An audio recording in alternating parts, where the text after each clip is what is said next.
Bonsoir à tous mbokki internet yi nuyu nañ leen daleen ak jàmm ci seen plateau wax sa xalaat tey comme niñ ko annoncé woon démb dañuy wax ci match bi nga xam te moom moo war a dox diggante Leipzig ak Paris Saint-Germain mu nekk première affiche yu demi-finale yi nga xam te moo di Ligue des Champions tey moom la ñuy waxtaanee ak li nga xamante moo di pronostic yi Mouhamed Lamine Diop nuyu naa la. fay naa la na fi di nuyu internet yi donc comme ni nga annoncé thème bi. di waxtaanee li nga xamante ne nii moom mooy demi-finale Ligue des Champions donc le Paris Saint-Germain qui pourrait décrocher sa première qualification en finale de Ligue des Champions. Voilà tey loolu la ñuy waxtaanee kon ci biir émission bi wax sa xalaat démb waxoon nañ leen ko da ngeen di joxe seen pronostic yi maanaam ngeen joxe score match bi lan lay doon ci ñi nga xamante ñoom ñoo trouvé score match bi maanaam ñi nga xamante ñoom ñoo woote daal di wax ni match bi nii lay demee 3-2 Paris dañ koy éliminer wala Leipzig voilà moom mooy gagné kan mooy ci dem final en tout cas ci ñi nga xamante ñoom ñoo trouvé score match bi mën ngeen am possibilité ngeen gagné maillot Paris Saint-Germain wala maillot club bi nga xamante moo di Leipzig bien vrai que ni ki nga xamante moom mooy joxe score bi voilà moom mooy am possibilité wax que ni maillot bi laa bëgg a gagné wala beneen maillot moom laay gagné voilà maillot Paris Saint-Germain moom mi ngi fi pour le moment parce que bien sûr dañuy ñaan yàlla Gana Gueye nekk Sénégalais yi nga xamante moom mooy jouer final bi mais comme Leipzig aussi ñi nga xamante ñoom ñooy supporters yi mën nañoo joxe score bi noonu lay demee. absolument dañuy woote donc bonne nouvelle bu njëkk bi moom mooy que ne Idrissa Gana Gueye bokk na ci groupe bi war a représenter Paris Saint-Germain parce que ñu bëri ñu ngi doon am ay inquiétudes par rapport à état de santé donc il s'est entraîné hier donc bokk na ci groupe Tuchel bi war a représenter le PSG si demi-finale Ligue des Champions et on rappelle que le Paris Saint-Germain depuis 25 ans ne s'est pas qualifié depuis 25 ans ne s'est pas qualifié en demi-finale donc de Ligue des Champions donc c'est la première fois c'est l'occasion même pour décrocher une finale. am nañ ko njëkk ci ligne bi allo. allo. allo oui salaamaaleykum. waaw na ngeen def. ñu ngi fi sëñ bi ça va alhamdulilah tur bi naka la. Aliou Sall lañ koy wax Touba Bamako. Aliou Sall depuis fan. Bamako Mali. ah depuis Bamako Mali naka Mali tey. yéen a ngi ci jàmm bu tey tey dafa tàng moom. tey moom tàng na ah.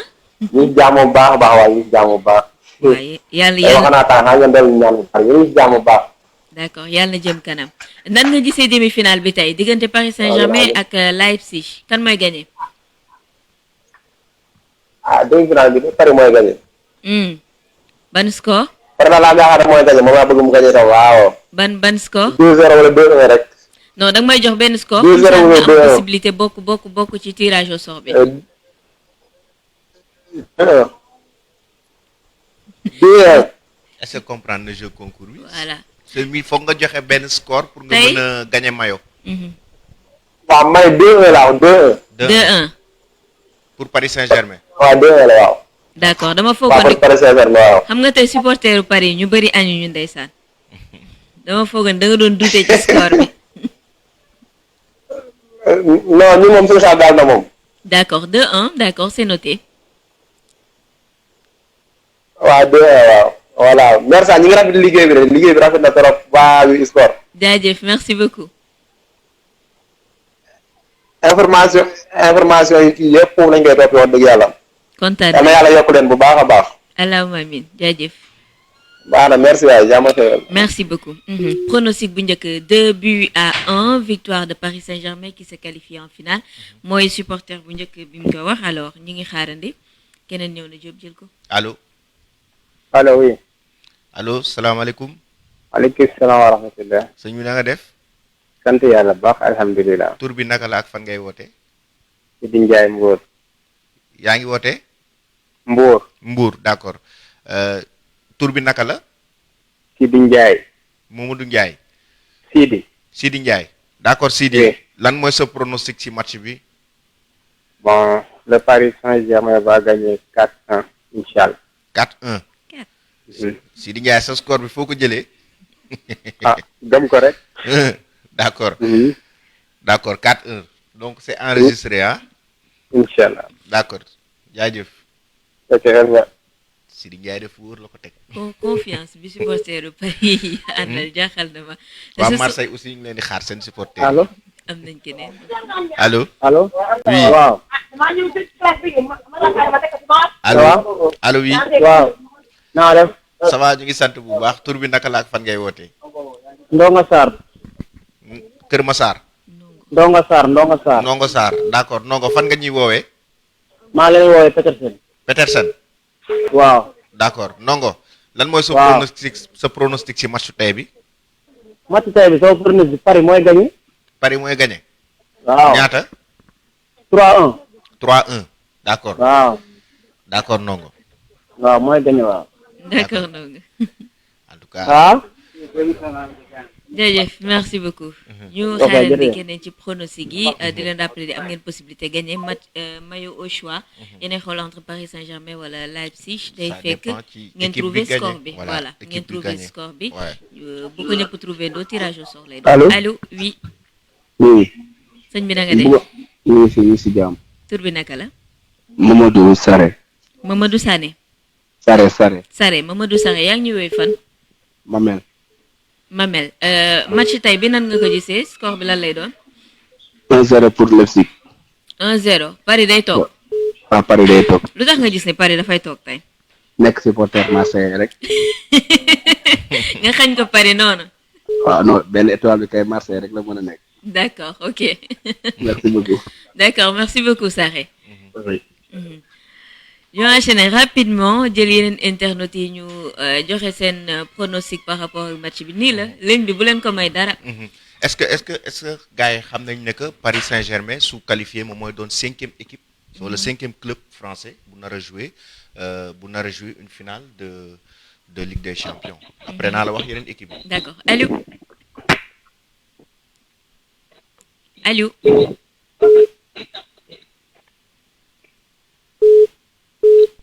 allô. allo. oui sëñ bi ça va. waaw ça va alhamdulilah. tur bi naka la. Chérif Chérif naka. Fall. allô Chérif. oui ça va. Chérif Fall. Chérif Fall. d'accord Chérif fan nga ñuy woowee. Dakar. Dakar d'accord Chérif ban score nga gis tey ci match bi. bon Leipzig day door 2-1. 2-1 voilà. favori Leipzig. d'accord Chérif merci beaucoup. ok. jërëjëf. jox ma carte équipe bi rapidement. 4 équipes yi Reims la. Reims c'était les années 1956 59 après il y a Saint-Étienne. donc il y a Saint-Étienne, il y a l'Olympique de Marseille, il y a aussi le Paris Saint-Germain. Donc moom mooy équipe yi nga xamante ne nii. salaamaaleykum. ak Monaco en 2004. ak Monaco. Monaco bi nga xam ne. salaamaaleykum. maaleykum salaam. soxna si maa ngi lay nuyu di la ziar. maa ngi lay delloo ziar bu baax sëñ bi. tur bi naka la. yaa ngi am jàmm. Babacar Beye. Babacar Gueye fan nga ñuy woowee. non Babacar Beye. depuis Pikine. non Tivaouane. pardon déggantewuñu. Tivaouane. Babacar Beye depuis Tivaouane. ba tey de xamaguma fan la de. dama réer. Babacar Beye Tivaouane. ah d'accord depuis Tivaouane. d'accord Babacar Ouais. ziar nañ la. ñooy de la ziar bu wér wér. d'accord Babacar Gueye tey match bi nan nga ko gisee demi-finale bi diggante Paris Saint-Germain ak Leipzig. wax dëgg yàlla Paris Saint-Germain incha allah mu ngi ñaan yàlla ñu dem final ci kàttanu yàlla baax. score bi nag. loo ah deviné. non score bi moom wax dëgg yàlla kenn du ko joxe. ah. mais yàlla baax na. dañuy ñaan daal. Paris gagné bu soobee yàlla. d'accord waaw yàlla daal na gagné. lu mu dugal baax na mais yàlla na gagné daal. d'accord merci Babacar. ok merci. merci beaucoup. 78 150 74 gis naa ne 72. ñi si ëpp ñi si dugg intervention yi dañu xaw a minimiser Leipzig donc te équipe la boo xam ne mën na créer surprise parce que gis nañu li mu def ci quart de finale yi. d'accord est-ce que duñu leen laaj sax seen analyse allô. allo oui. allo oui. oui allo. waaw sëñ bi na nga def. waaw sant yàlla. tur bi naka la ak fan nga ñuy woowee. Ibrahima Diop Kër Mbaye Fall. Kër Mbaye Fall donc lan mooy doon sa pronostic ci match su tey bi. waaw tey Paris day door 2-1. 2-1 d'accord. waaw. donc Nafi donc je pense que internet yu bëri ñoom jàpp nañu ne Paris dafay gagné. mais nañu xam ne sa match benn match la du match élimination directe la. du doon aller retour donc dina doon un match très serré parce que aussi équipe allemande bi du bàyyeeku donc te gis nañu ne Covid 19 bi Allemagne bokk na ci seen club yi en tout cas bokk na ci équipe yu mu moins affecté sur le plan physique parce que gis nañu intensité bi Bayern Munich indi keroog. allo allo. oui. oui salaamaaleykum. maaleykum salaam sëñ bi. maanaam. ça va alhamdulilah tur bi naka la. man maa ngi tudd Kalidou. Kalidou fan nga ñuy woowee. maa ngi leen di woowee Pikine Xuruna. Pikine Xuruna Kalidou. d'accord. waaw. score match bi tey noo ko gisee. non dama woote juste pour man nag du ma seetaan katu match en fait dama woote yow pour encourager la. wax la ne waa Pikine ñoo ngi lay seetaan parce que c'est une fierté. nga taal sa téléphone donc gis ki nga xamante ne bokk ngeen. donc man sama woote c'est pour féliciter la encourager la. nee la ca kaw ca kanam et puis waa Pikine ñoo ngi lay suivre waa Pikine ñoo ngi lay jàppale waa Pikine ñoo ngi lay soutenir. waaw man nag club la am waaw du ma nit ki seetaan football mais yow dama lay seetaan donc su ma la gisee yoon la ma woote bu mooy dégg la donc encourager la.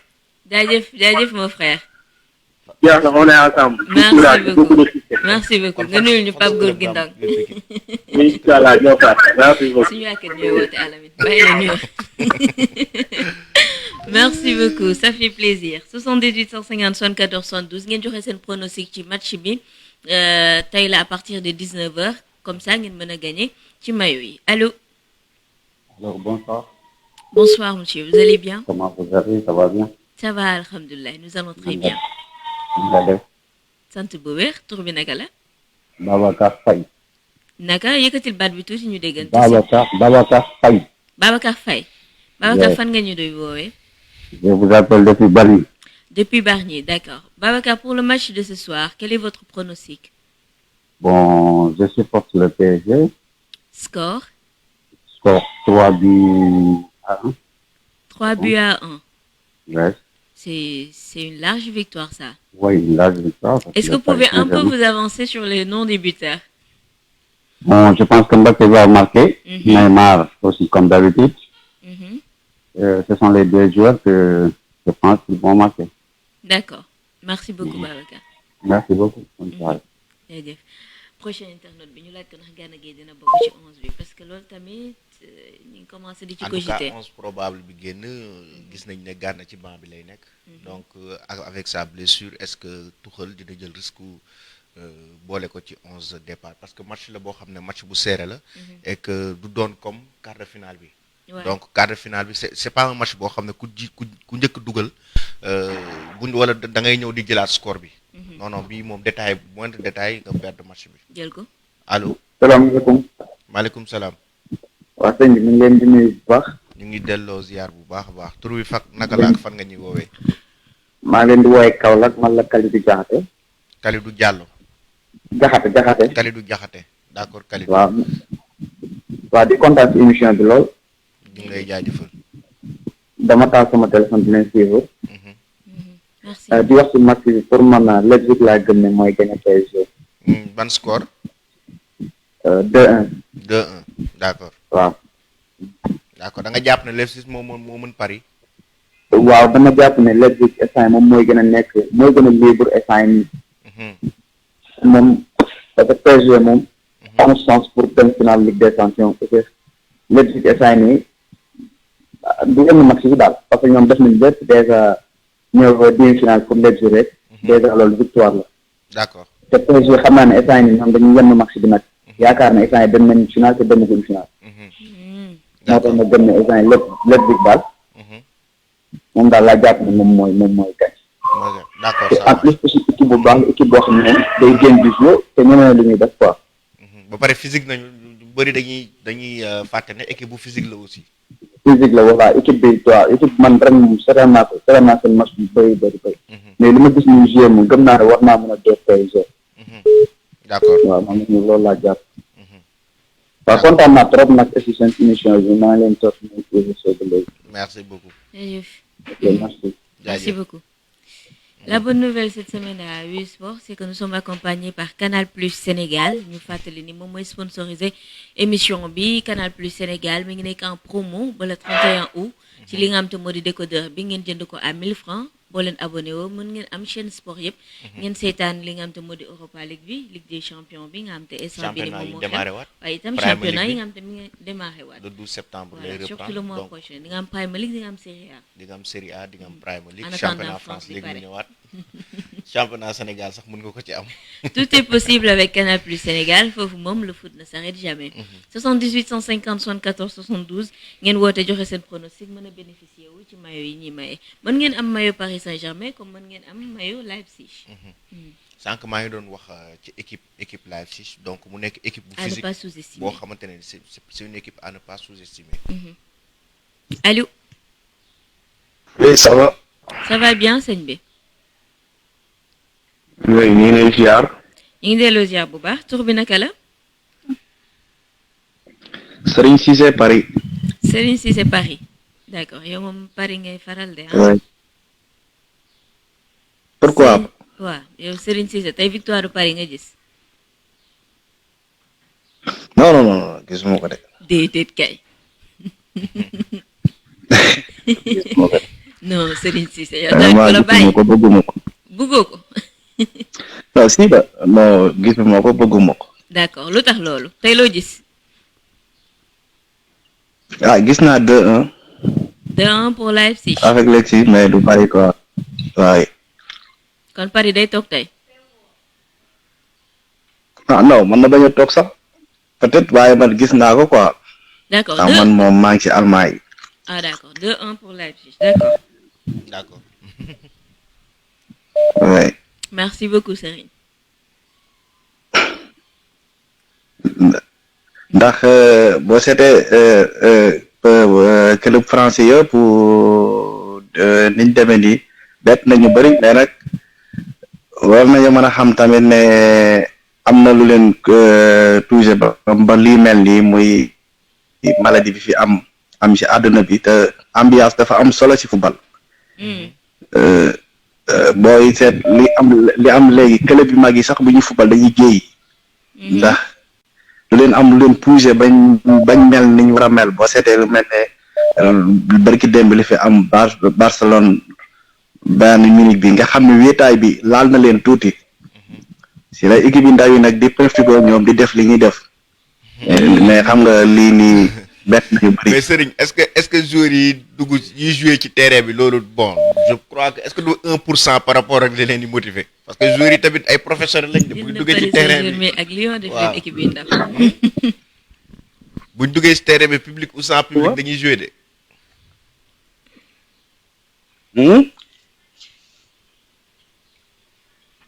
Allô Serigne. Allô. Je pense que déggante bi neexul. mais final bi mën na nekk 100% France. mën na nekk mu nekk Paris ak Lyon football- Bayern toog football waaw mais dina ma jaaxal trop avec Bayern man moom. Bayern moom daa la fi- dóor Barcelone allô allô malheureusement wala mais perte nag yow li Bayern def pour dire Barcelone vrai moo la tiital. pour dire vrai le niveau de jeu du Bayern est largement au-dessus des autres équipes. loolu moom gis nañ ko lu ay fait la boo xamante ne ni moom Bayern mu ngi koy wane boobu ba équipe allemand yi na fi physiquement de 90 minutes dañuy tenir. Allô allô allô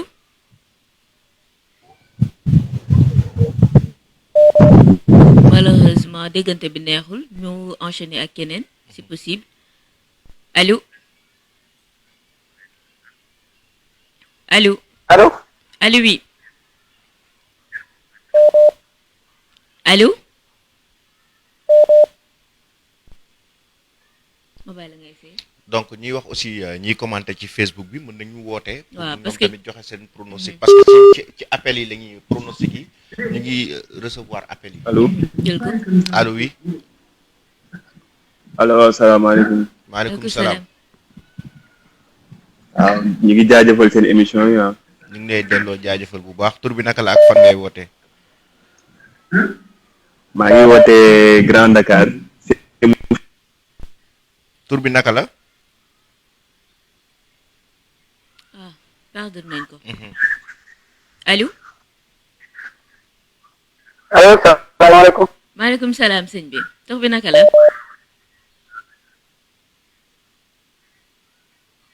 Alpha Diouf. allo oui ñu ngi lay dégg. allo. allo. allo salaamaaleykum. malheureusement déggante bi ñuy neexul. wax ñuy woote donc. allo waaw. allo oui. waaw maa woote woon léegi maa ngi tudd Sémou Faye. Sémou d'accord Sémou fan nga ñu woo. Serigne Faye. Sémou. Sémou Faye d'accord. waaw kay maa ngi wootee Grand Dakar. d'accord d'accord d'accord. mën nga joxe sa pronostic ci match bi. waaw match bi de match bu métti la nar a doon parce que benn match la. donc mën na gagné 2-0 daal. d'accord. 2-0. 2-0 incha allah. 2-0 pour Paris. pour Paris d'accord. d'accord. waaw. loolu daal laa gis. d'accord merci beaucoup Sémou. mooy li mën a wax sànq équipe. Ok, merci. allemande yi seen niveau. si on pense que ni Paris def ba renverser Atlanta qualifié wu dem ce sera la même chose que ce soir du ko mës a nekk. allo. allo. oui. allo oui. oui sëñ bi coupé sa retour bi comme ça nga déglu sa téléphone directement. ok. tur bi naka la. Ndiouba Diallo. Juba Diallo. waaw. fan nga ñuy woowee. ah. fan nga ñu woowee. maa ngi woowee Saint-Louis. depuis Saint-Louis d'accord. ok lan mooy sa pronostic tey ci match bi. match bi 1-0 1-0 pour kan. pour les Allemands. pour les Allemands. waaw man man suis allemand 100%. d'accord tey kon yow jàpp nga ni Paris tey du qualifié wu. Paris non mukk lu tax. non du qualifié wu. Allemagne ñoo leen mën. moo leen mën. waaw. mais Paris y a Neymar y a Kylian Mbappé y a Choupo-Moting. waaw je sais mais les Allemands sont plus efficaces quoi. ah Paris dafa manqué efficacité. hein. Paris dafay manqué efficacité quoi. waaw Paris day manque efficacité quoi Paris Mohamed ils sont trop médiatisés. d'accord. waaw. non yow mayo bi Saint-Louis lay jëm incha allah. waaw incha allah. ok jaajëf merci beaucoup. ok merci. 78 150 74 72 ngeen woote joxe seen pronostic bokk ci tirage au sort bi alors ñi ñuy jël tirage au sort bi mooy ñiy woote jël ko. allo. waaw allo. allo oui. waaw oui. ñu ngi lay ziar tur bi naka la ak fan ngay wootee. jërëjëf ziar Fane bu Diouf Bambey. Bambey d'accord lan mooy sa pronostic ci matchu Paris bi. pronostic non Paris 3-1. 3-1. waaw. Paris mooy dóor 3-1. waaw Paris mooy dóor 3-1. ah. kan ak kanay dugal. ah. ma ne kan ak kanay dugal. non Mbappé Neymar rek. Mbappé Neymar d'accord. waaw. waaw waaw nee nañ 3-1. waaw. en tout cas daal bu ñu fàttali ne ce sera un match très serré. très ah serré mais dina serré moom mais dinañ ci génn. d'accord. waaw. d'accord jaajëf merci beaucoup Ani supporter u Paris yi bëgg naa ñu dugg wax ma tey seen force lan la ci kanamu club allemand bi du côté aussi de l'Allemagne ñi nga xam te ñoom ñooy. am na ñuy critiquer le fait que les deux clubs français ñëw en demi-finale parce que par rapport ak pandémie bi par rapport ak match yi nu mu nekkul aller-retour par rapport ak fi ñu li ñu ko joué ci benn format bi daa yomb quoi. allo. allo. Ani supporter Paris yi bëgg naa retour bi. allo. sëñ bi da ngay couper retour bi comme ça nga déglu sa téléphone directement.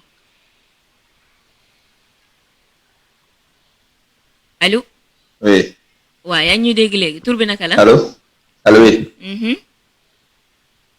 man PMD lañ may wax nag PMD football.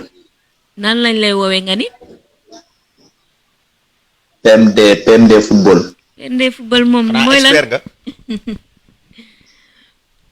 loolu lu muy signifier. baaxee ñu ko waay j'ai une chaîne YouTube j'ai une chaîne YouTube. ah d'accord. j'ai une chaîne YouTube qui fait des débriefs des matchs de foot. ah d'accord justement comment vous trouvez l'affiche ce soir. dafa ñu débrief avant match.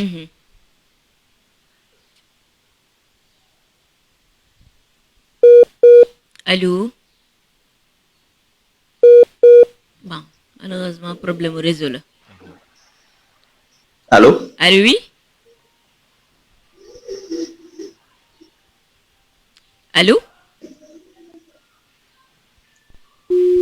ah expert bi dem na. Voilà, malheureusement youtubeur bi voilà du ñàkk mën na ñëwaat mën na woote directement d'accord mën na woote kon directement baaxee ñu débriefu li nga xam te moo di avant match bi ñu mën a échanger wu ak moom ci loolu. d'accord. D'accord voilà ñuy xaarandi yeneen internautes yi ñu joxe seen pronostic allo la ligne ne s'arrête pas aujourd'hui allo oui waaw na ngeen def. ñu ngi ci fii sëñ bi ça va alhamdulilah. yéen a si jàmm. sant bu weex tur bi naka la. Samba. allo oui Samba la. Samba naka. Ndiaye. Samba Ndiaye fan nga ñuy woowee. man de woowee Dakar Guédiawaye. d'accord Samba Ndiaye noo gisee match bi tey. waaw tey match bi dina doon match bu neex bu ñuy xaar. mais du yomb ci Paris Saint-Germain. Leipzig yi dafa yor football boo xam ni football bu direct la. mais en tout cas man Leipzig laa jox favori. moom nga def favori. ban score nga koy jox tey. score mu ngi doon 3-2. 3-2 en faveur de Leipzig. d'accord. ok merci. donc dina nekk match boo am day bëri but. ah oui. allo. allo oui. man dina nekk match boo am day bëri but d'accord merci Samba Ndiaye. ok. ok jaajëf on avance sur un autre mu jox ñu pronostic mais aussi analyser ñu match bi nan lay demee est-ce que dañoo nar a toog ba la dernière fois dernier moment bi doog a gis. Paris qualifié wu quel format bi yombul. parce voilà. que buñ la xasee ba mënee bu match bi buñ la dóoree jeex na. waaye tant que jeexul allo. allo. allo oui. oui. allo oui. oui ñëwaat naa de. yaa ñëwaat tur bi naka la rappelé ñu. papa naka. Papa Mor alias PM de football. ah d'accord suñu youtubeur bi d'accord. Papa Mor. oui. Papa Mor justement on te demandait nan nga analyser match bi en fait affiche bi. En fait je pense que ça va être un match boo xamante ni dinañ assister gis ñaari équipe yoo xamante ni ils vont jouer offensif. parce que Leipzig su Nagelsmann gis nañ seen jeu c'est basé sur l'offensive. Côté Paris Saint-Germain aussi avec retour de Mbappé associé à la très bonne forme de Neymar autour mën nañ attendre que Paris ñëw prendre les choses en main jéem a dem gagner le match vite fait. et vu l'armada offensive bi nga xam ne Paris Saint-Germain am na ko ak ni ma ko waxee confiance bi Neymar am retour de Mbappé ak Di Maria jàpp naa ni Paris va gagner par au moins 3-1. Mais avec l'entraîneur de Leipzig qui est le plus jeune entraîneur de la Ligue des Champions, est-ce que expérience Tuchel aussi de jouer? Avec avec entraîneur de Leipzig bi nga xamantene ni il n'a pas encore 40 ans. Donc répète la question. Entraîneur de Leipzig bi il n'a pas encore 40 ans, c'est le plus jeune entraîneur de la Ligue des Champions bi. Est-ce que expérience Tuchel du ko dominer?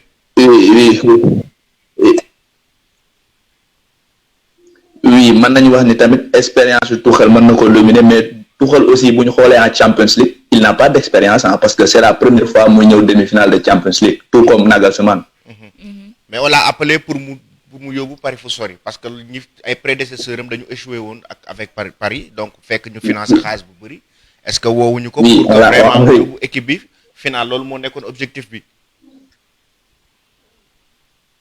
waaw c'est ça l'objectif parce que avec Dortmund aussi def na fa ay Diego def na fa de très bonnes apparitions en Champions League ñu gis ni avec ça mën na yóbbu Paris à une nouvelle étape. Mais loolu aussi moo am ko ci Nagelsmann je pense parce que Nagelsmann imagine Nagelsmann gagné tey Thomas Tuchel Paris ne vous en doutez pas Paris mën na dem jéem a jënd Nagelsmann pour mu yóbbu leen foofu parce que comme ni ma la ko waxee rek ñoom ñaar ñëpp à ce stade comme demi-finale Champions League ñoom ñaar ñoo ci am ils n'ont aucune expérience pour une match de demi-finale de Champions League donc là mën naa wax ni 50-50 la. Maintenant l'avantage c'est que Paris comme ni ma ko waxee a une armada offensive boo xamante ni elle sera complète ce soir parce que Di Maria day ñëwaat Di Maria am na expérience avec le Real Madrid boo xoolee 2014 c'était le principal je veux dire ki tax Real jël Champions League 2014 Di Maria dañ koy njëkk a tudd booy lim. Mais j'ai vu Neymar avec le Barça en 2015 aussi donc am na ay joueurs yoo xamante ni ils ont l'expérience de cette compétition loolu la Paris am. Absolument. Il y a Icardi aussi qui est un grand attaquant boo xamante ne nii mën na def la différence à tout moment mais bu fekkee match bi mujj bi contre Atlanta il est passé à côté. Man j'ai deux inquiétudes ci Paris Saint-Germain. J'ai deux inquiétudes ci Paris Saint-Germain je ne sais pas ndax di nga ma mën a assurer c'est qu'au niveau du milieu de terrain foofu moom Tuchel day zigzaguer ba léegi tegagul tànkam fu leer tey yow nan nga gisee composition milieu de terrain au Paris Saint-Germain parce que à chaque fois bu Paris di encaisser des buts wala di peine ci match ci milieu de terrain bi la comment tu vois la composition aujourd'hui? En fait la composition au milieu man ni ma gisee mooy par exemple Tuchel mën na indi système boo xamante ni day teg ñaari ni xam nga match contre Atlanta 3 numéro 6 la teg Gana Gueye Marquinhos ak Herrera. Et là c'était une erreur. match bu nii oui c'était une erreur parce que boo xoolee en première période boo xoolee Papu Gomez à lui tout seul xaw na leen sonal quoi ñoom ñett ñëpp. Donc je me dis que ni tey jii nii face à Leipzig pourquoi pas jouer avec 2 numéros 6 seulement et mettre Neymar comme numéro 10 maintenant comme Mbappé ñëw na Mbappé ak Di Maria occupé côté yi Icardi en attaque. Ok. donc loolu bu ko defee ça veut dire que Gana Gueye ak Marquinhos ak Herrera ak Paredes kenn dina am ñaar ñu toog ban. D'accord. Beneen question mooy Neymar il a l'air d'être te Gana mauvaise performance ñu muy def Paris man je pense que position bi ñu koy football Gana c'est pas un relayeur Gana c'est un numéro 6 à Everton bi ñu koy xool numéro 6 la daan football et il était mais loolu je pense que erreur Tuchel la parce que Tuchel il a insisté pour recruter Gana donc il a insisté pour recruter Gana et quand il a recruté Gana tegu ko ci poste de prédilection parce que Gana on sait que il joue devant la défense il est à l'aise devant la défense par rapport ak li nga xamante ne ni mooy sortie de balle mais Gana gis nañu ne depuis que bi mu ñëwee Paris dañ ko avancé et ça a réussi contre le Real Madrid première apparition ça a réussi parce qu'il a fait une très grande apparition contre le Real def ay performance yu baax di ay sur le plan du jeu dafa participer offensivement ci jeu bi ba pare di récupérer balle yu bëri mais après cela gis nañu ne championnat France c'est un championnat oui d'accord naa ci li nga wax c'est-à-dire que poste boobu noonu ñu joué loo Gana poste la boo xam te dafa nekk di ko construire eggagul foofu noonu même Aliou Cissé l'a dit à propos de Gana ba pare championnat France c'est un championnat très tactique en fait li ma yaakaar mooy Tuchel il veut li tax muy jouer loo Gana poste boobu au fait je pense que blessure yi joueur mi di def ay par exemple da ngay am un Verratti bu war a jouer relayeur di blessé tout le temps Herrera di blessé tout le temps donc il n'a pas le choix man loolu laa gis moo tax muy football loo Gana poste boobu mais yaakaar naa bu ñëpp ñëwee ay Verratti bu ñëpp ñëw Gana il va retourner à son poste de prédilection ca yaakaar naa ni bu jouer poste boobu foofu la Paris ëppee chance parce que déjà il sait protéger la défense et après sortir de balle aussi il n'est pas aussi mal. Parce que loolu moom mooy poste de prédilection devant la défense donc buñ ko indee depuis que biñ ko avancé loo daf ko indil quelques confusions par rapport ak wala taxawaayam sax sur le plan si dispositif bi daf koy indil ay difficultés yu énormes Gana il perd beaucoup de ballons ba pare des fois dafay def ay fautes yu inutiles dañ koy gis donc je crois que dañ ko war a delloo ci postam si lay gën a nekk à l'aise di gën a mën a organiser jeu bi. Il a vécu ça dans l'équipe nationale du Sénégal. Voilà. Donc man parfois je suis étonnée de voir Tuchel technicien bu toll ni moom di ko utiliser ci poste boo xamante Gana Gueye il est en danger et en plus de ça dafa am loo xamante moom moo nekk ci vestiaire au Paris c'est-à-dire que quand tu fais certaines erreurs yoo xam te yaa ngi ko def ci biir match bi yow personnellement en tant que joueur da ngay commencer di douter sur le terrain moo tax parfois on le voit il est absent sur le terrain parce qu'il sait que ni il a fait des erreurs yoo xamante il aurait pas dû le faire et c'est pas lui c'est le coach qui l'impose. Des équipes comme le PSG comme le Real Madrid comme le Bayern duñ la en fait ce sont des équipes yoo xam ne duñ la tolérer parce que dañ lay recruter ak benn xaalis bu bëri donc xaalis bi ñu lay indil dañuy soxlawuñu joueur boo xam ne day ñëw pour ñu koy tàggataat da ngay nekk joueur bu pare nga ñëw nga indi leen résultat yu positif soo ko mënul type ñoom ñu jàll ci leneen donc chaque fois dañuy jël léegi man contribution may indi ci domaine ci point boobu contribution may indi ci point boobu man yaakaar naa ne xam la war doon mooy que ni Gana Gueye lui on l'a recruté parce que Paris dafa amoon ay lacunes au niveau du défense léegi moom on l'a recruté pour ça ca moom xam na ni poste boobu ci la mën a defee ay performance ak Paris mais damay ñëw ba ci coach bi nga xam moom a recruté ma ne ko je dois jouer devant la défense loolu mooy sam poste léegi nag bu fekkee dafa am concurrence man ak ci fi nekk le meilleur football mais moo gën nga may dem poste yoo xamante ni danga may jaxase ak tout le monde di football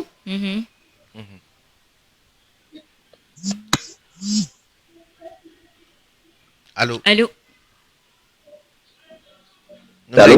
ñu ngi lay jaajëfal bu baax a baax. Et on te donne rendez-vous demain bu ñuy débrief match bi. Sama pronostic moom victoire Saint-Germain. D'accord. D'accord. On te donne rendez-vous demain bu ñuy débrief match bi di waxtaane beneen demi-finale bi aussi. ma ne moom pronostic victoire du Paris Saint-Germain. D'accord. D'accord. C'est noté. Voilà. 78 150 74 72 ñu jëlaale yeneen pronostic yu internautes yi. ñoom it ñu woote. J'ai bien adoré l'échange sur Gana Gueye parce qu'au moins ça pourrait permettre à yenn internautes yi wala yenn fansam yi nga xam te ils comprennent pas ce qui arrive à Gana Gueye actuellement biir Paris Saint-Germain ñu mën a comprendre que ni loolu yëpp ay conséquences la ci positionnement bi nga xamante am na ko ci biir Paris Saint-Germain et que maintenant c'est pas à lui de changer la donne. Comme Tuchel l'a dit, voilà. Il est en manque de confiance. Donc, manque de confiance, bobu, dap na ko ci biir championnat bi. Man déclaration Tuchel bobu non, j'ai pas vraiment beaucoup aimé parce que li Gana manque de confiance yep, mom ci bopam mom moko wara soutenir à ce niveau. Pour moi quand il est sorti et que mu génn di wax que ni Gana Gueye dafa manquer de confiance et tout, c'est comme si daf ko doon jeter ci kanamu ultra yi wala kanamu personne yi nga koy soutenir parce que mu ngi koy reconduire à chaque fois mu ngi koy reconduire à chaque fois pour mu dellu si waat. Mais meilleure façon de soutenir Gana Gueye en ce moment mooy nga delloo ko poste de prédilection bi. Mais Paris dafa am ay difficulté côté boobu depuis que Verratti bu mu blessé donc gis nañu ne Gana moom moo mën a compenser. si côté boobu parce que bu ñu fàtte ne Gana il est plus à l'aise avec Verratti sur le terrain. Donc bu fi Verratti nekkul. Donc parce que Verratti c'est un joueur boo xamante ne nii entre guillemets il te fait le sale boulot donc sale boulot boobu muy def yow dina la permettre nga mën a di exploser di wane sa talent. Mais Verratti nekku fi donc sur le plan défensif non seulement il doit être présent aussi sur le plan offensif parce que sorte de balle yi dañ ko fay xaar. Donc da ngay gis ne moom parfois il est en retard ci lu bëri li koy waral mooy poste bi ñu koy joué loo il n'est pas trop à l'aise. Donc il est à l'aise quand Verratti est là et que dina am benn impact physique bu Verratti wala défensivement lu Verratti di indi ci milieu terrain bi. Mi ngi noonu mën ngeen woote ba tey ngeen joxe seen pronostic yi ci match bi possibilité pour gagner le maillot de Paris Saint-Germain wala ngeen gagner maillot Leipzig en tout cas di leen fàttali ne match bi ça commence aujourd'hui à partir de 19h la am nañ ku nekk en ligne allô. Allô, oui. Oui, salam alaikum. Ñu ngi fi ça va alhamdulilah. Raama ngeen baal. sant bu wér tur bi naka la. dootoo ko xam ne soxla. mu ni Fatou yow dootoo xam sama tur jamais. kii du sociologue. non dootoo ko xam. sociologue la alors ziar naa la. Sociologue ñu ngi lay ziar. waaye suñu plateau yi damay laajte sama tur xamee wuñ la. sama yaay mooy laajte sama tur wala waa tiit sax. da nga gëj a woote moo tax. non yéen a raar man. waaw démb nag la wax sa xalaat bi ñëwaat dellu si waat démb la dellu si. non il est bien. dégg ngeen soog a ñëw quoi. te yow ci làmb ji nga gën a yëngu moo tax. man joueur laa de footballeur laa de. yaa ngi jëm làmb ji Diao Baldé Keita ci nga gën a yëngu. chaque jour moo wax la ne man footballeur laa. Ouais, d'accord. lamb mu koy dund mais man football man li ma nekk la man en tant que man. léegi Sakho ñëw waxal sa pronostic. Sakho ngi ci Sakho voilà moom heure bu duggee def may setup ndeysaan man damay dugg ba génn di ko fàtte moom maa ngi koy jaar maa ngi koy setup. dëgg la. voilà léegi Sakho moom noonu ngeen bëgg ñëw defal confrontation yàgg na fi ci leen toog baax na pour ma Sakho. waaw dinañ leen indi fii. waaw ñun ragaluñ ko de. d'accord noo gisee match bi tey. match bi tey man sax ñu si gars yi fële man feneen laay fële de man loolu sama nature la. waaw d'accord fëlal foofu ñu dégg. match bi 2-1 pour Leipzig la. ah ouais club Allemagne. xam nga ni yow Leipzig bu dee moom nga wax ni moom mooy gagné Bayern day gagné fee. wala Bayern ku day gagné kan yow. waaw. dafay nekk ak score. d'accord léegi boobu nañ ko bàyyi ba suba parce que suba dinañ ñëw ci pronostic gu match boobu noonu. lu tax nga ni tey Paris dañ koy éliminer. Paris tey. waaw. ñaari fat yi lay indi. d'accord ak Mbappé muy ak Kële nu mu tuddati Neymar. sànni Icardi ci kaw donc ci kaw amul surprise. buñ demee ci milieu terrain bi tey ñu ngi xool changement avec Gana ou sans Gana te man sans Gana laa gën a gis.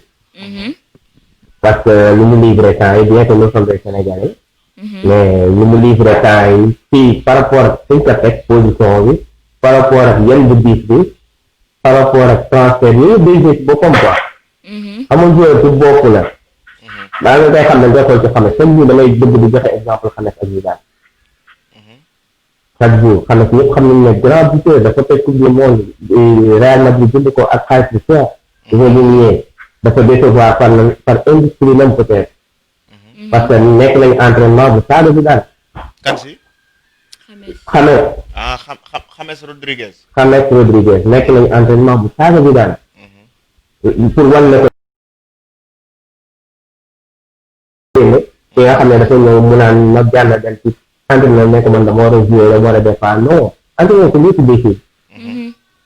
voilà c'est lui qui décide yow soit moom dalay ko ci terrain nga fourné moom li mu bëgg nga def ko entraîneur nag PSG man boog ci li ma gis mooy que daa bëgg jàll. par rapport ak li mu wane ba fii. parce que bien que gars yi nga leen gëj def grand match depuis match contre Real Madrid yëpp à chaque fois mu ngi koy jël titularisé ko tegaat ko ci kanam. wala ne ko ne Sall Boulot li mu doon def Everton loolu soxla na ko fii. parce que dañoo sacrifié joueur pour Gana te ñu moo ko Rabiot dañ ko sacrifié pour Gana. voilà donc bu ñu sacrifié Rabiot tey Rabiot nekk ci Juventus nekk fa sànni ko ndax Gana ñëw na boobu ñoom yaakaar man ci Gana def ci moom alal ñu ñëw n'est-ce pas te xam nañ ne aussi niinul donc comme milieu terrain donc ñoom am nañ yaakaar ci Gana. bien que foofu milieu terrain dañ commencé gis parce que Martinez gis nga ko day avancé léegi ci les jeux Paredes ak ñeneen ay RRA donc voilà. am nañ muy opportunité pour defar seen milieu terrain sans Gana aussi.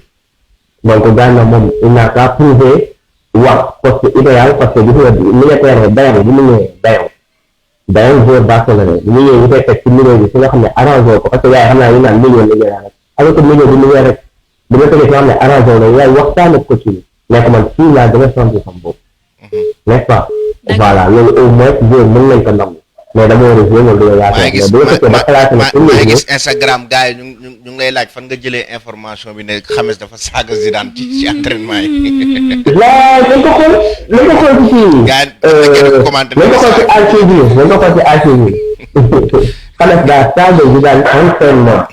saaga ko pour wan ne ko ne moom daa war a départ. d'accord voilà wax ko carrément que ne du joueur baax. d'accord nañ ko xool ci archive bi loolu du am la.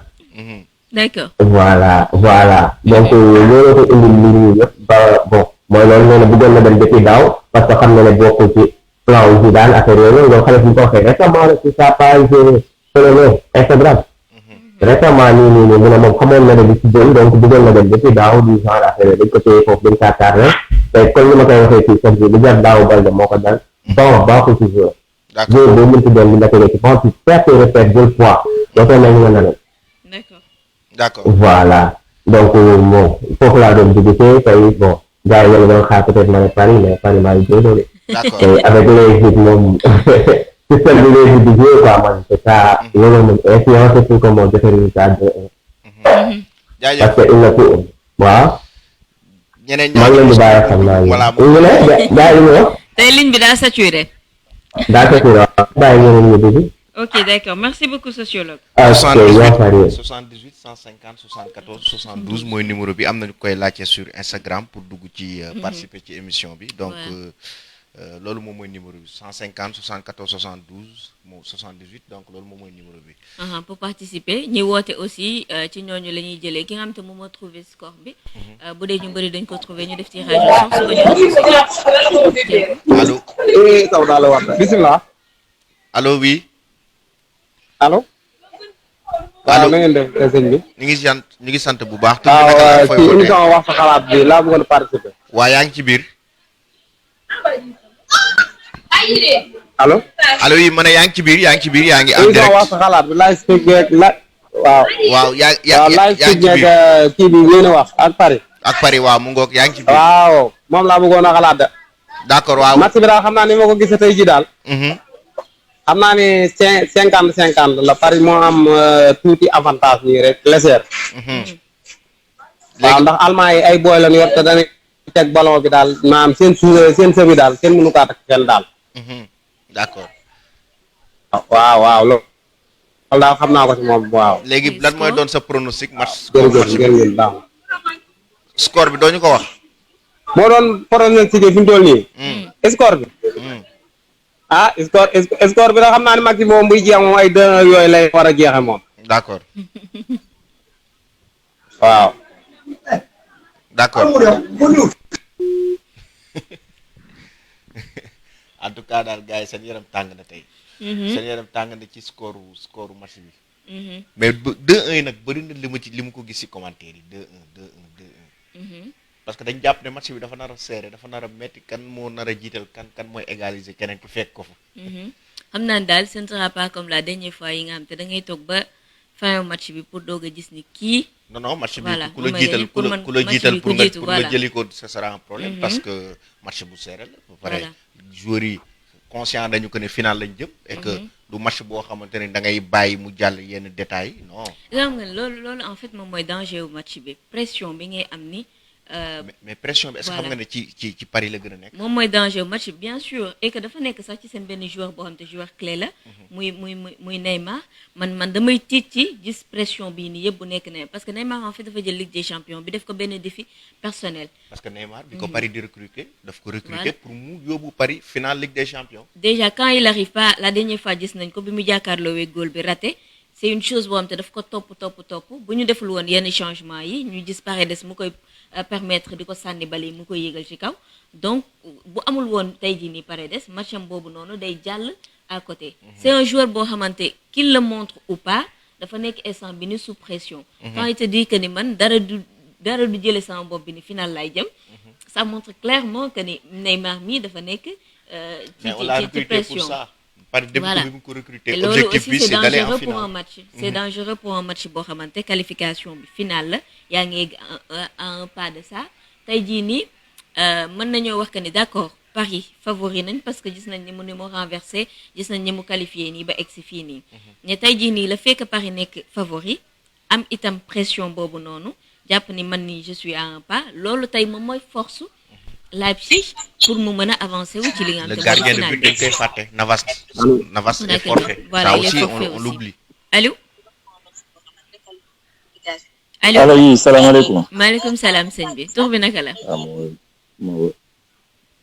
Sakho. di rafetlu plateau bi rafet na. Sakho merci beaucoup. mais maye bi ngeen teg ci digg bi ngeen ko war a wàccee nag. di ngeen maye bu waay. ñu wàcce ko. maye boobu ngeen war a wàccee. non Sakho supporteru OM la moo tax mu bëgg waa. c'est que nag voilà. c'est que waa ji bu amee étoile daf may metti trop. étoile bi muy wër nii yàlla bu mu ko am. waaw bref ñu ñëw ci di nuyu Nafi. di nuyu sama copain. Sakho. di ziar internet yëpp. waa Alamine maa ngi lay ziar. delloo ziar bu baax. waaw Paris moom wax dëgg yàlla moom man xam nga yow moom Alamine xam nga. waaw mais désolé de dire ça mais ça va maanaam dina ma metti trop. mais gis naa victoire Paris. tu vois metti na trop mais gis naa victoire man xam nga gars yaa ngi wax ay 2-1 ak yow man 3-2 laa gis. 3-2 nga gis. man gis naa victoire Paris 3-2 match bi dina metti loolu nag. parce que xam nga dafa am ñaari yëf yu am xam nga instant Paris dafa am benn pression. Paris am na pression bu mag a mag bi nekk ci woo surtout Neymar parce que Neymar xam na ne instant yi nii ñaari yëf moo ko mën a taal. mooy dem final. dem final rek ko mën a taal parce que boo xoolee 3 ans yi mujj yi Neymar ci 10 meilleurs joueurs yi bokku ci. te loolu gâchis la. ci ay blessures la jugee voilà loolu c'est des gâchis.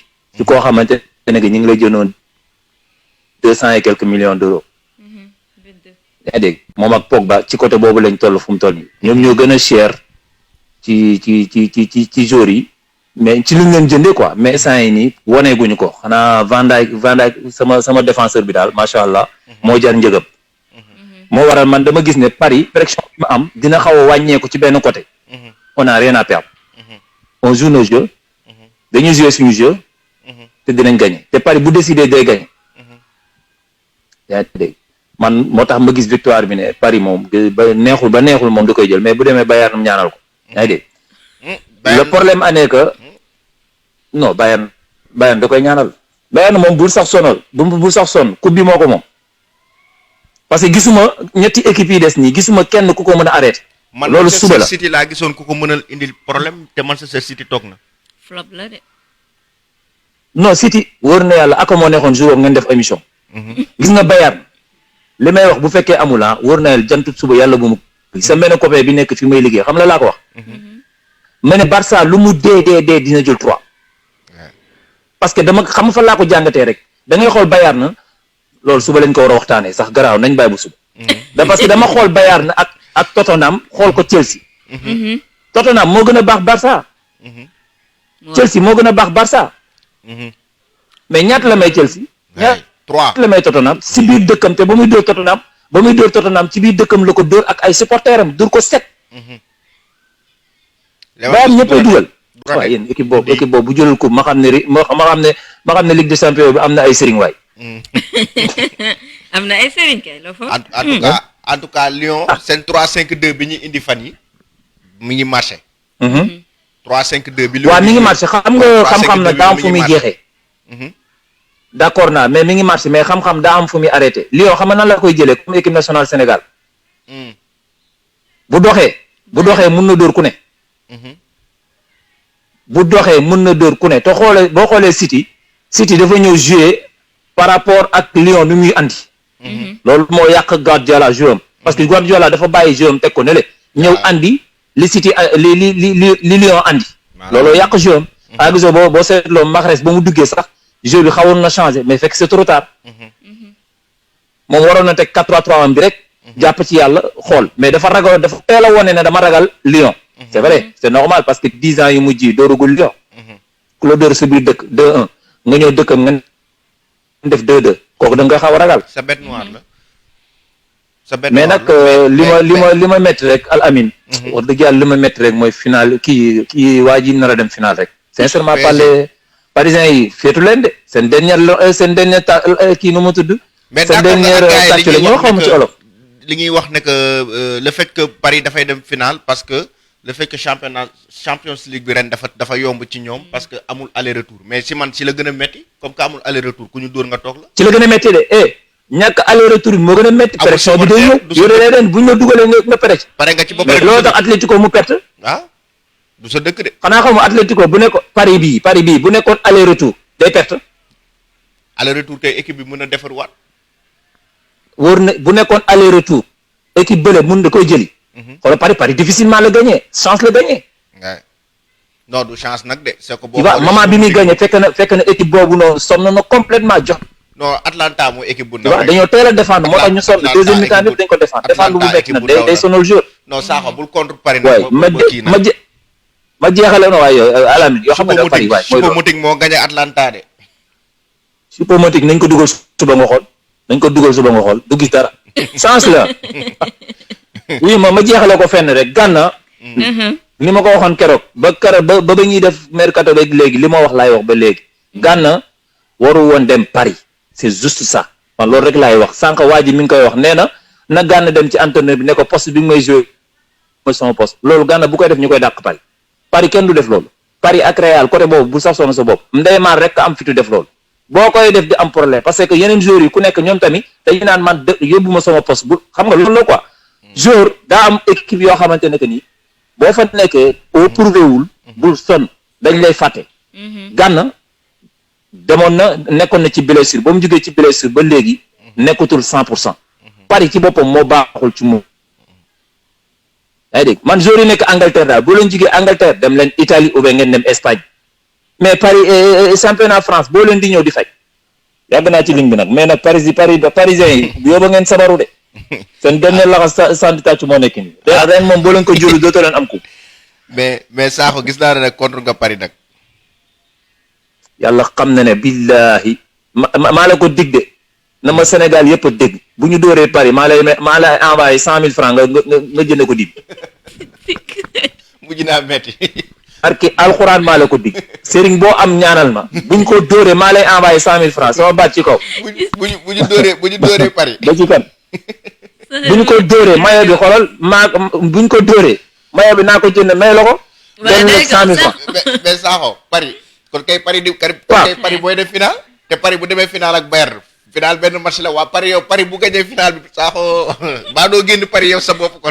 non final bi moom Paris xanaa lenn de ñu dem Mali ji ou bien ñu dem Mali ou bien ñu dem Niger dem jël ay sëriñ mais final bi mënu ko jël ci loxo Bayern. Mali kay fi mu ne nii Paris maa la wax tey boo moytu bu paree ci match bi dina am ay blessure bu paree ci match bi. dina am ay blessure bu soo xaar ko foofu xaar ko ci blessure yi muy ñëw am ay carton yi muy ñëw am. Verratti bii nii xam nga Verratti fu mu jaar jël carton parce que moom mooy monsieur carton. milieu terrain bi ëpp carton mooy Verratti. non du jouer. bu blessé wul mi nga ca carton ya. xam naa parisien ñu ngi may saaga rek waaye baal lay met dama ko mënut a supporter rek. d'accord xam naa leen bàyyi ba ci kanam bu ligne bi libéré mu duggaat. d'accord jaajëf fu mu ne nii kay ñu ngi ci dernière minute émission bi allo. allo oui asalaamaaleykum. maaleykum salaam sëñ bi. kooku daa mel ne Nafi la de.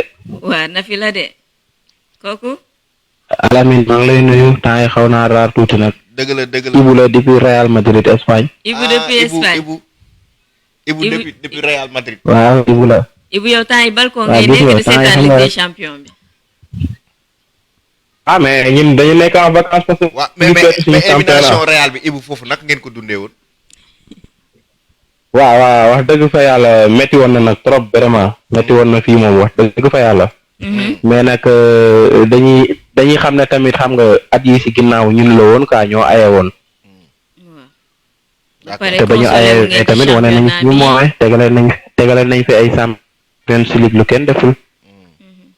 ñoom au moins defuñu année blanche. loolu la rek quoi. waaw moom wax dëgg waaw non ñun dañuy def ay année blanche. ah ci ngeen dëkkoon nag. mooy yow année blanche daa yàgg ci yéen. daan jël de.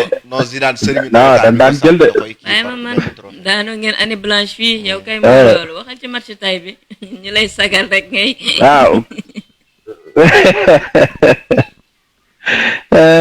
mais dama gëjoon dugg rek ma ne xaaral ma nuyu quoi après à partir d'aujourd'hui dinaa commencer waat di participer comme ni ma doon participer temps yi dama xawoon manqué temps tuuti rek. d'accord merci beaucoup Ibou kontaan na. di rafetlu émission bi bu baax a baax. jaajëf. jërëjëf. d'accord merci am beaucoup na ku tudd Souleymane Sarr sur Facebook nee na match bi 0-0 la gis donc prolongation la ñaari équipe yi di dem. Badou. bu ñu demee foofu la Paris di gagner prolongation. d'accord njël benn dernier internaute bi après ñu annoncer pour demain. Allô. voilà donc publicité canal bi aussi bu nañ ko. Canal Plus Sénégal bi. moom moo ñuy accompagner ci émission bi wax sa xalaat di fàttali ni Canal Plus Sénégal mi ngi nekk en promo jusqu'au 31 août décodeur bi c'est à partir de 1000 francs 1000 francs nga jënd ko.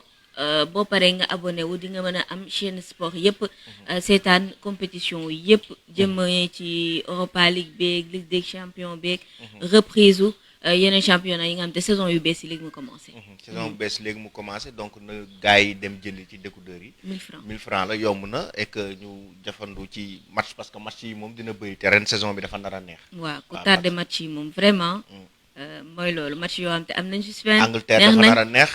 début championnat bi moom c'est autre chose. gis nañ Sadio Mané tey ci vélo. waaw ci entraînement yi Sadio baax na ci. ma bàyyi la nga annoncé thème bi pour demain. donc pour demain ñu ngi waxtaanee Bayern Munich. ak ki nga xamante ne ni moom mooy Lyon. donc nar a nekk aussi benn match bu particulier parce que demi-finale Ligue des Champions la et que gis nañu Lyon booba léegi ñu ngi xeex pour agsi si benn niveau et que seen dispositif tactique mi ngi réussir booba léegi donc mu nekk match bu neex boo xam ne suba dinañ am tamit pronostic donc ñi nga xam ne bëgg nañu participer ci émission bi. nañ dugg wax ci mais aussi defaale en même temps débriefu match Paris Saint-Germain ak Leipzig bu tey bi. foofu tamit di ngeen am possibilité gagner maillot soit bu Bayern wala bu Lyon lay doon incha allah. demain en tout cas à partir de 16h dinañ fi ñëwaat pour beneen numéro li nga xam te moo di wax sa xalaat mbokki ñi leen di jaajëfal di leen dig daje ba suba incha allah.